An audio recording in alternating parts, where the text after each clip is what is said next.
मी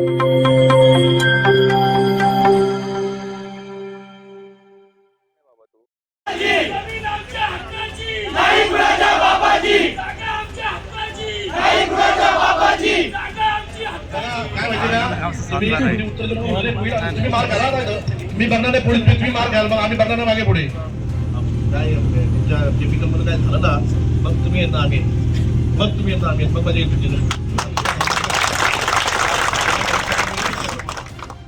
Pimpri Tata power येथे टाटा पॉवरच्या माध्यमातून 1000 मेगावॅट क्षमतेचा प्रकल्प उभारला जातोय.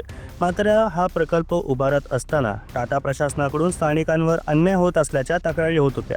स्थानिकांनी टाटा प्रशासनाची अनेकदा याबाबत बोलणी केली असताना देखील प्रशासन त्यांना जुमानत नसल्याने शिवसेना ठाकरे गट व राष्ट्रवादी काँग्रेस यांनी आक्रमक भूमिका घेतली.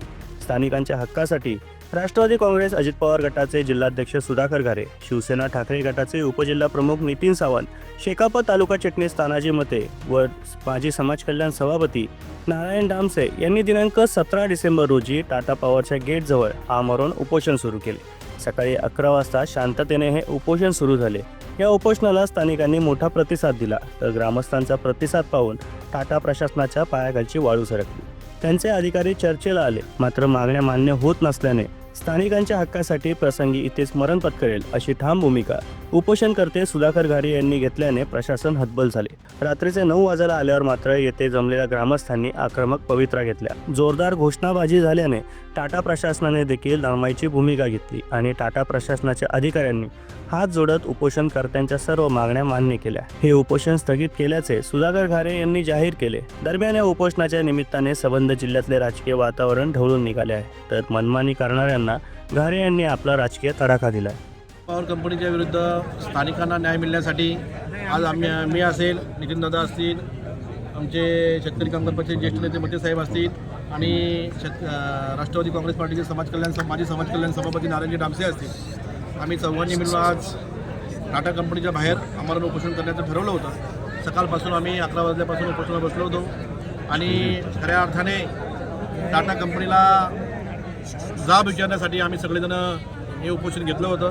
त्यामध्ये आमच्या स्थानिकांना रोजगार मिळाला पाहिजे, स्थानिकांना कामधंदे मिळाले पाहिजेत आणि कंपनीकडून होत असलेला अन्याय, स्थानिकांच्यावर होत असलेला अन्याय, त्यांच्या प्लास्टिकमुळं त्यांच्या घरावर होत असलेले घरावर जात असलेले तडे असतील, त्यांना होत असलेला त्रास असेल, यासाठी आम्ही खऱ्या अर्थाने उपोषणाला बसलो होतो.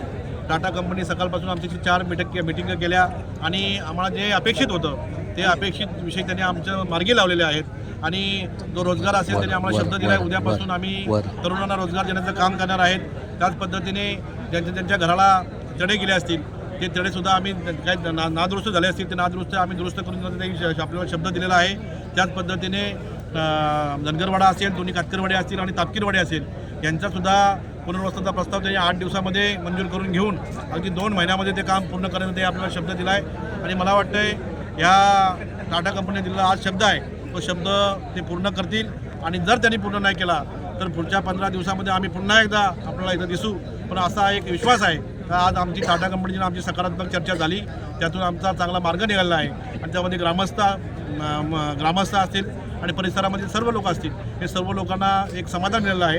त्यामुळं आज आम्ही हे आमचं आव्हान उपयोग थांबवलेलं आहे. भाऊ, असे कोणते मुद्दे आहेत की जे त्यांच्यासाठी तुम्ही कंपनीला अल्टिमेटम दिलेला आहे, ते जर पूर्ण झाले नाही तर 15 दिवसात कोणत्या प्रमुख मुद्द्यांवर आपलं आंदोलन असेल? कंपनीच्या ब्लास्टिंगमुळे होत असलेल्या या तापकीरवाडे असेल, धनगरवाडा असेल, आदिवासी वाडे असतील, त्यांच्या घरांचे पत्रे फुटणे, घराला तडा जाणे आणि त्या ब्लास्टिंगमुळं त्यांना त्या केमिकलचा वास येणे, त्यामुळे होत असलेल्या नागरिकांना त्रास, या त्रासाला कंटाळलेली जी जनता आहे त्या जनतेचा आक्रोश बघून आम्ही खऱ्या अर्थाने आम्ही उपोषणाला बसलो होतो आणि हे 4ही विषय मार्गी लावण्याचा शब्द आम्हाला कंपनी प्रशासनाने दिलेला आहे आणि 2 महिन्याच्या आतमध्ये त्या अगदी तुमचं पुनर्वसन करण्यासाठी आम्हाला शब्द दिला आहे आणि ते करतील असा आम्हाला विश्वास आहे.